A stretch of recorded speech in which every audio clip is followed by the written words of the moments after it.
बंधु माने आजिर एही कार्यक्रम को आपण मानक स्वागत। आजिर एही कार्यक्रमटी कर्कट राशि व्यक्ति विशेष मानक पई बहुत गुरुत्वपूर्ण अटे। कारण दीर्घ 18 वर्ष परे राहु निजर स्व नक्षत्र रे प्रवेश करिसंती। राहु शतभिषा नक्षत्र रे प्रवेश करिसंती, जे कि कली जुगर राजा अटंती एवं वर्तमान ठारू अगस्त 2026 मध्य कर्कट राशि व्यक्ति विशेष मानकर जीवन रे एक बड़ परिवर्तन हेबाकु जाउछि। बंधु माने राहु हेउछंती वायु तत्वर ग्रह। राहुंकर प्रभाव सर्वदा द्रुत एवं आकस्मिक होइथाए।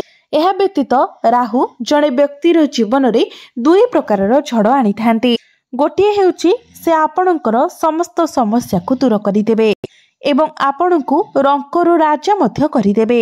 अन्य परिवर्तनटी हेउछि से आपणकर व्यक्तित्व एवं आपणकर जीवन को हलाई देई पारंती। आपण हठात मध्य बुझी पारिबे नाही जे आपणक जीवन रे एसबु कोन होई जाउछि।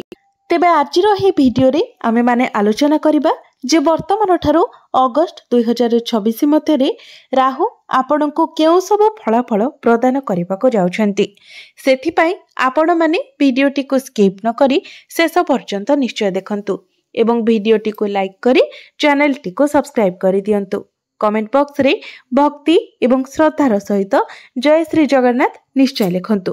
तो बंधु माने आसंतु आरंभ करिबा आजिर एही कार्यक्रम को, जहा आपणकर जन्म राशि एवं चंद्र राशि उपरे आधारित अटे। बंधु माने राहुंकर स्वभाव सर्वदा प्रतारणात्मक होइथाय।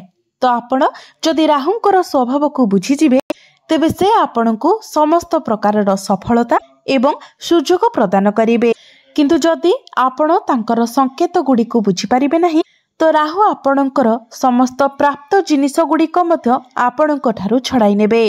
सेथिपाई राहु को कली जुगर राजा बोली कहा जाए। राहु एपरि एक शक्तिशाली ग्रह अटंती जहांकर बेग एवं प्रकृति पवन परी होइथाए, जहाकि क्षणक मध्यरे सबु किछि ध्वंस करि देई पारे। तो वर्तमान राहु आपणक कुंडलीर अष्टम भावरे गोचर करुछंती। अष्टम भावटी होइथाए हठात आम जीवन रे घटुथिबा घटनार भाव, मानसिक चापर भाव एवं अन्यान्य समस्या गुड़िकर स्थान मध्य होइथाए। तथापि मध्य एही अष्टम भावरे उच्च शिक्षा, गुप्त विज्ञान, गवेषणा, गुप्त धन एमिति कि अप्रत्याशित गुप्त लाभ मध्य लुचि रहिछि। एहा सहित गुरुत्वपूर्ण कथाटी हेउछि जे राहु वर्तमान निजर बंधुंकर राशि शनिंकर राशि रे गोचर करुछंती। एहा व्यतीत देवगुरु बृहस्पतिंकर नक्षत्र रु बाहरी से वर्तमान निजर स्व नक्षत्र रे गोचर करुछंती। तेणु निजर स्व नक्षत्र रे गोचर करुथिबारु राहु निजको राजा भली अनुभव करुछंती, जहा फଳରେ आपणक जीवन रे एक असाधारण परिवर्तन हेबाको जाउछि। सेथिपाई जदि आपण आपणकर जीवन रे किछि नुवा शिखिबाको किंबा आपणकर क्यारियर को आगको बढ़ाइबाको आपण इच्छुक अछंती बा नूतन दक्षता आपण हासिल करबाको चाहुछंती, तो एही समय आपणक पई लाभदायक साब्यस्त हेबा। तेणु जदि आपण पीएचडी करबाको चाहुछंती, गवेषणा करबाको चाहुछंती किंबा किछि गुप्त अध्ययन करबा पई चाहुछंती, तो राहु आपणको संपूर्ण भावरे समर्थन करिवे। तो एबे आसंतु जानिबा एही समय आपणकर आर्थिक परिस्थिति किपरि रहिबो। एही समय राहु आपणको गुप्त धन, हठात अप्रत्याशित धन किंबा अप्रत्याशित लाभ मध्य प्रदान करि पारंती। एसबु आपणको पई एपरि लाभ हेबो जहा आपण केबे कल्पना मध्य करि नथिबे। एहा व्यतीत किछि लोकंक क्षेत्र रे एही लाभ केवल थरे किंबा दुई थर नहे, आपणक जीवन रे अगस्त 2026 मध्यरे एही लाभ अनेक थर आसी पारे। तथापि भी राहुंकर प्रकृति हेउछि जे आपणकर प्रयास रे किछि ना किछि बाधा विघ्न उत्पन्न करिबा, जहा फଳରେ समाप्त हेबाको थिबा कार्य गुडिक मझिरे अटकी जाइथाए। आपण भाबिथिबे जे कार्य समाप्त होई जिवो, किंतु हठात करी किछि ना किछि बाधा विघ्न चली आसीबो। किंतु आपणको परीक्षा करिबा पई, लाभ देबा पई एही बाधा गुडिक राहुंकर एक चाल होइथाए। किंतु जदि आपण एसबु को बुझी सठिक दिगरे निजर कार्य गुडी को करिवे तेबे निश्चित भाबरे राहु आपणको प्रगति प्रदान करिवे ଏହା ବ୍ୟତୀତ ରାହୁଙ୍କର ଦୃଷ୍ଟି ଗୁଡ଼ିକୁ ବୁଝିବା ମଧ୍ୟ ଆପଣଙ୍କ ପାଇଁ ଅତ୍ୟନ୍ତ ଗୁରୁତ୍ୱପୂର୍ଣ୍ଣ ଅଟେ। ଶନିଙ୍କ ପରି ରାହୁଙ୍କର ମଧ୍ୟ 3ଟି ଦୃଷ୍ଟି ରହିଥାଏ, ପଞ୍ଚମ, ସପ୍ତମ ଏବଂ ନବମ ଦୃଷ୍ଟି। ତ ରାହୁଙ୍କର ପଞ୍ଚମ ଦୃଷ୍ଟି ଆପଣଙ୍କର ଦ୍ୱାଦଶ ଭାବରେ ରହୁଛି। ଦ୍ୱାଦଶ ଭାବଟି ହୋଇଥାଏ ଖର୍ଚ୍ଚର ଭାବ, ହସ୍ପିଟାଲର ଭାବ, ରୋଗର ଭାବ, କୋର୍ଟ କଚେରୀର ଭାବ, ବିଦେଶ ଏବଂ ବିଦେଶରେ ବସତି ସ୍ଥାପନ କରିବାର ଭାବ। ତ ରାହୁଙ୍କର ଏହି ଦୃଷ୍ଟିଟି ଆପଣଙ୍କୁ ବୈଦେଶିକ ଗତିବିଧିରୁ ଲାଭ ପ୍ରଦାନ କରିବ। ଏହା ଛଡ଼ା ବିଦେଶ ଯାତ୍ରା, ବିଦେଶରେ ଅଧ୍ୟୟନ କିମ୍ବା ରପ୍ତାନି ଆମଦାନୀ କ୍ଷେତ୍ରରେ ରାହୁ ଏହି ସମୟରେ ଆପଣଙ୍କୁ ଗୁରୁତ୍ୱପୂର୍ଣ୍ଣ ଲାଭ ପ୍ରଦାନ କରିବେ। ଏହା ବ୍ୟତୀତ ରାହୁ ଏହି ସମୟରେ ଆପଣଙ୍କର ଅନାବଶ୍ୟକ ଖର୍ଚ୍ଚକୁ ମଧ୍ୟ ବଢ଼ାଇ ଦେବେ। ହସ୍ପିଟାଲରେ ଆପଣଙ୍କର କିଛି ଅଧିକ ଖର୍ଚ୍ଚ ହୋଇପାରେ, ଯେମିତିକି ଡାକ୍ତରଙ୍କ ପାଖକୁ ଆପଣ ଅଧିକ ଥର ଯାଇପାରନ୍ତି, ଯାହାଫଳରେ ହସ୍ପିଟାଲରେ ଆପଣଙ୍କର ଅଧିକ ଖର୍ଚ୍ଚ ହୋଇପାରେ। ତେବେ ବନ୍ଧୁମାନେ, ଆପଣମାନେ ଜାଣି ରଖିବା ଉଚିତ ଯେ ସେ କେବଳ ଖର୍ଚ୍ଚରେ ବୃଦ୍ଧି କରାଇଥାନ୍ତି, କିନ୍ତୁ ସେମିତି କିଛି ବଡ଼ ସ୍ୱାସ୍ଥ୍ୟଗତ ସମସ୍ୟା ଦେଇନଥାନ୍ତି।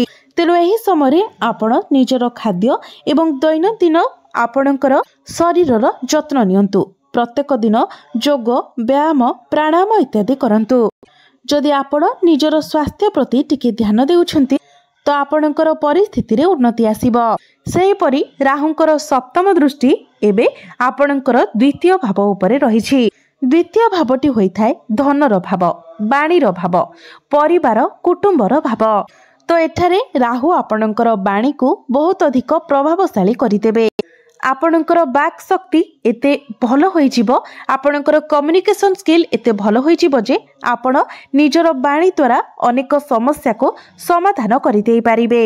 ପରିବାରରେ ଆପଣଙ୍କର ସମ୍ମାନ ବୃଦ୍ଧି ପାଇବ।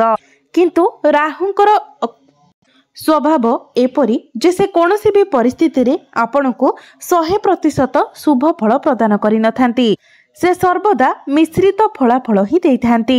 ତେଣୁ ଏହି ସମୟରେ ପ୍ରତ୍ୟେକ ଆର୍ଥିକ କାର୍ଯ୍ୟକଳାପରେ ଆପଣ ନିଶ୍ଚିତ ଭାବରେ ସତର୍କତା ଅବଲମ୍ବନ କରନ୍ତୁ। ମନେ ରଖନ୍ତୁ, ଏହି ସମୟରେ ଲୋଭରେ ପଡ଼ି ଆପଣ କାହାକୁ ବି ଟଙ୍କା ଧାର ଦିଅନ୍ତୁ ନାହିଁ। କାହାର କଥା ଉପରେ ନିର୍ଭର କରି ଆପଣ ଟଙ୍କା ଧାରରେ ଦିଅନ୍ତୁ ନାହିଁ। ଏହି ସମୟରେ ଆପଣ ଅତି ଲୋଭଠାରୁ ଦୂରେଇ ରୁହନ୍ତୁ। ଏହି ସମୟରେ ରାହୁ ହଠାତ୍ କରି ଆପଣଙ୍କୁ ଲାଭ ପ୍ରାପ୍ତି କରାଇବେ, ଆପଣଙ୍କୁ ଅନେକ ଟଙ୍କା ଦେବେ, ଆପଣଙ୍କର ମନରେ ଲୋଭ ସୃଷ୍ଟି କରାଇବେ। କିନ୍ତୁ ଯଦି ଆପଣ ଏହି ସମୟରେ ଅତି ଲୋଭୀ ହୋଇଯିବେ ତ ସେ ଆପଣଙ୍କର ଟଙ୍କାକୁ ମଧ୍ୟ ଫେରାଇ ନେବେ ଏବଂ ବେଳେ ବେଳେ ଏପରି କିଛି ହେବ ଯେ ଆପଣ ନିଜର ସଞ୍ଚୟ କରିଥିବା ଟଙ୍କା ମଧ୍ୟ ହରାଇ ବସିବେ। ତ ରାହୁଙ୍କର ନବମ ଦୃଷ୍ଟି ଆପଣଙ୍କର ଚତୁର୍ଥ ଭାବ ଉପରେ ରହୁଛି। ଚତୁର୍ଥ ଭାବଟି ହୋଇଥାଏ ସମସ୍ତ ପ୍ରକାରର ଭୌତିକ ସୁଖର ଭାବ, ଆପଣଙ୍କର ମାଙ୍କର ଭାବ, ଆପଣଙ୍କର ପୈତୃକ ସମ୍ପତ୍ତିର ଭାବ। ତ ଏହି ସମୟରେ ସମାଜରେ ଆପଣଙ୍କର ମାନ ସମ୍ମାନ ବଢ଼ିବ। ଯଦି ଆପଣ ରାଜନୀତି କରୁଛନ୍ତି ତ ଏହିସବୁ କ୍ଷେତ୍ରରେ ଆପଣଙ୍କୁ ବହୁତ ଭଲ ଫଳ ପ୍ରାପ୍ତି ହେବ। ଏହି ସମୟରେ ଆପଣଙ୍କୁ ସମସ୍ତ ପ୍ରକାରର ଭୌତିକ ସୁଖ ସୁବିଧାର ପ୍ରାପ୍ତି ହେବ। ଯଦି ଆପଣ ନୂତନ ଘର ନିର୍ମାଣ କରିବାକୁ ଚାହୁଁଥିଲେ, ନୂତନ ଜମି, ଭୂମି, ପ୍ରପର୍ଟି କିଛି କିଣିବାକୁ ଚାହୁଁଥିଲେ, ନୂତନ ଯାନବାହନ କିଣିବାକୁ ଚାହୁଁଥିଲେ ତ ଏହି ସମୟରେ ଆପଣଙ୍କର ଏହିସବୁ ଇଚ୍ଛା ପୂର୍ଣ୍ଣ ହେବ।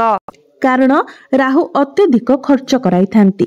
ତ ଏହି ସମୟରେ ଆପଣ ଏହିସବୁ ବାଟରେ ନିଜର ଟଙ୍କାକୁ ଖର୍ଚ୍ଚ କରିପାରନ୍ତି। ତେଣୁ ଯଦି ଆପଣ ନିଜର ଟଙ୍କାକୁ ବୁଦ୍ଧିମାନ ଭାବରେ ଖର୍ଚ୍ଚ କରିବେ ତେବେ ତାହା ଆପଣଙ୍କୁ ଲାଭ ପ୍ରଦାନ କରିପାରିବ।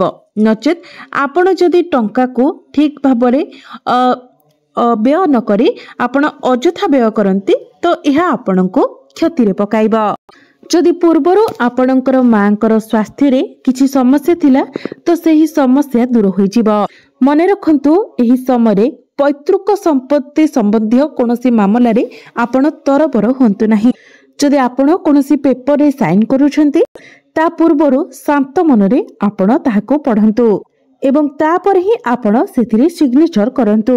ସବୁଠାରୁ ଗୁରୁତ୍ୱପୂର୍ଣ୍ଣ କଥା ହେଉଛି ଯେ ଏହି ସମୟରେ ଆପଣ ଓଭର କନଫିଡେନ୍ସ ଠାରୁ ଦୂରେଇ ରୁହନ୍ତୁ, ଲୋଭ ଠାରୁ ଦୂରେଇ ରୁହନ୍ତୁ ଏବଂ ଆର୍ଥିକ ମାମଲାରେ ଆପଣ ଅନ୍ଧ ଭାବରେ କାହାକୁ ବିଶ୍ୱାସ କରନ୍ତୁ ନାହିଁ। ସେ ଆପଣଙ୍କର ନିଜର ଲୋକ ହୋଇଥାନ୍ତୁ କିମ୍ବା ବାହାରର ଯେକୌଣସି ଲୋକ ହୁଅନ୍ତୁ, ଆପଣ ଯାହା ବି ଡିସିସନ ନେଉଛନ୍ତି ଭାବି ଚିନ୍ତି ଡିସିସନ ନିଅନ୍ତୁ। ଯଦି ଆପଣ ଏହି କଥା ଗୁଡ଼ିକୁ ମନେ ରଖିନେବେ ତ तो राहु निश्चित भाव आपणक जीवन में चली समस्या गुड़ी को दूर करदे एवं आपण को एक नूतन शिखर रे नहीं पहुंचाई देबे। एबे आसंतु जानिबा किछि विशेष प्रतिकार विषय जो प्रतिकार गुड़िक करबा द्वारा राहुंकर जो सब अशुभत्व रहुछि से गुड़िक खंडन होइजिब एवं आपण को अधिक मात्रा रे शुभ फल प्राप्ति हेबा। तो यही समय आपण प्रत्येक दिन राहुंकर बीज मंत्र 108 थर जप करंतु। ता सहित आपण निजर तकिया तले एक मयूर पुच्छ रखी शुअंतु। जो कोठरी रे आपण सोउछंती सेही कोठरीर दक्षिण पश्चिम कोण रे गोटे काच पात्र रे आपण किछि संधैप लवण बा रॉक सॉल्ट रखंतु एवं प्रति मासरे थरे एहाको बदलाई दियंतु। पिंपुड़ी माननको मध्य आपण अट्टा खाइबाको दियंतु। प्रत्येक दिन राति रे आपण किछि अट्टारे किछि चीनी एवं किछि कला राशि मिसाई रखि दियंतु एवं सकाल उठी आपण ताहाको नै जेकोसी गोटे गछ मूल रे ढाई दियंतु। आपण जदि प्रत्येक दिन एही प्रतिकार गुड़िक करंती तो निश्चित भाव राहुंकर कुप्रभाव आपणक उपरु कम होइजिबा एवं आपणको अनेक शुभ फल मध्य प्राप्ति हेबा। तेबे बंधु माने आपणकर जीवन मंगलमय हेउ, एहा ईश्वरक निकटरे मोर प्रार्थना। धन्यवाद।